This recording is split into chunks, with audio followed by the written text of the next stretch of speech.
भाइयों, मोदी जी आके एक भाषण किए थे यहाँ पर।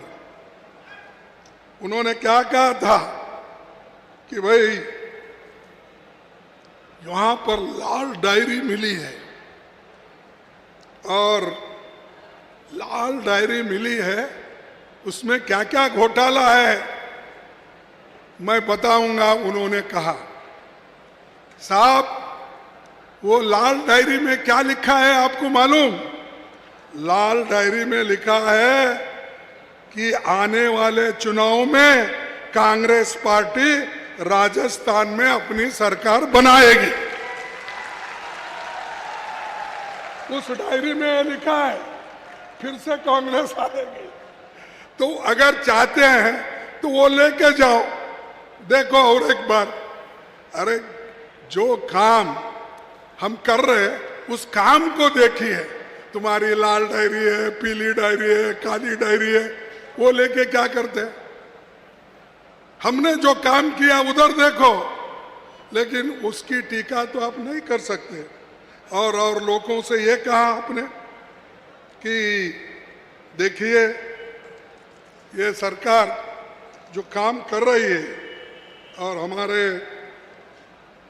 अशोक गहलोत के नेतृत्व में काम हो रहा है, इसको कितना मार्क्स देना, कितना मार्क्स देना? मैं तो 0 मार्क्स देता हूं, ऐसा मोदी साहब ने बोला। मैं पूछता हूं, 0 मार्क आप दे रहे हैं, क्या इसके लिए दे रहे हैं कि किसानों को जो हमने फायदा पहुंचाया, उनका कर्ज माफ किया, इसीलिए आप 0 मार्क देना चाहते हो? और उसके अलावा भी आपने जो लोगों को ये कहा कि ये सरकार कुछ काम नहीं की, इसको तो मैं 0 मार्क्स देता हूं, उन्होंने बार बार कहा। तो इसीलिए भाइयों, जो काम हमने किए हैं वो सब आपको मालूम है। और उसके अलावा भी जो आज यहाँ पर गरीबों को वायदे जो किए थे वो निभाए। उसके अलावा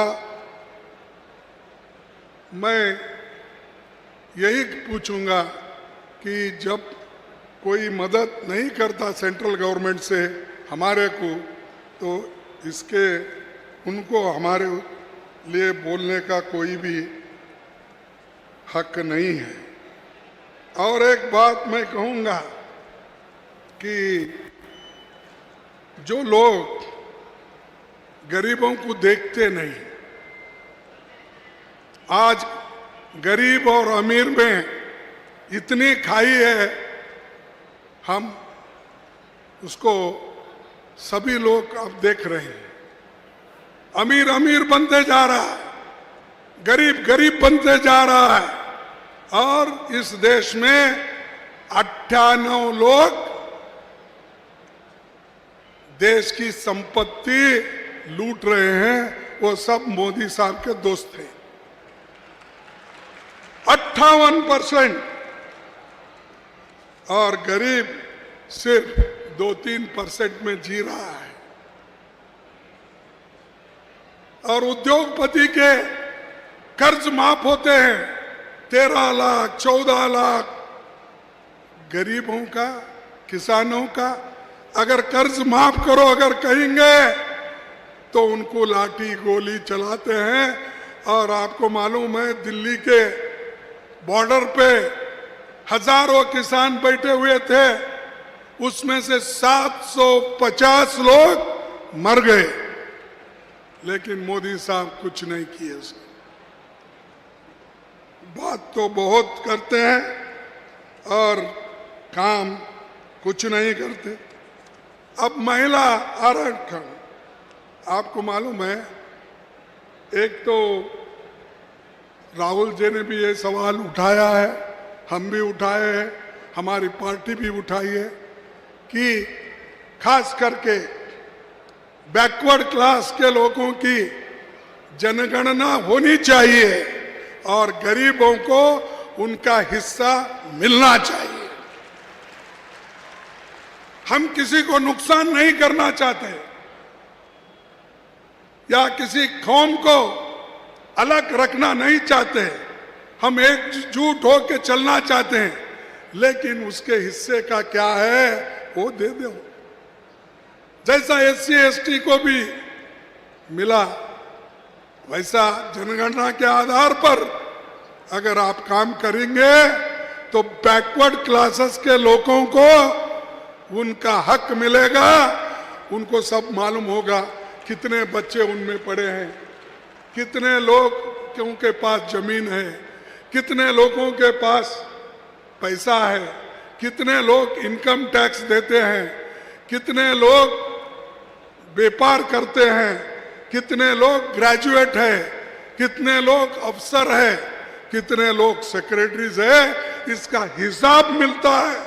उसके बाद उसको जहां बिठाना है वहां बिठा के उसको मदद कर सकते हैं। इसलिए हम बैकवर्ड क्लास की जनगणना पूछ रहे हैं। ये मोदी साहब बोल रहे हैं, देखो बैकवर्ड क्लास को सबको ये लोग बांट रहे हैं। अरे भाई, हम नहीं बांट रहे, ये तुम्हारी आदत है। धर्म के नाम पे, जात के नाम पे तुम बांटने वाले हो, हम नहीं बांटने वाले। हम तो भारत जोड़ो यात्रा करने वाले हैं। हम कन्याकुमारी से कश्मीर तक 4500 पैदल हमारे लीडर ने चला।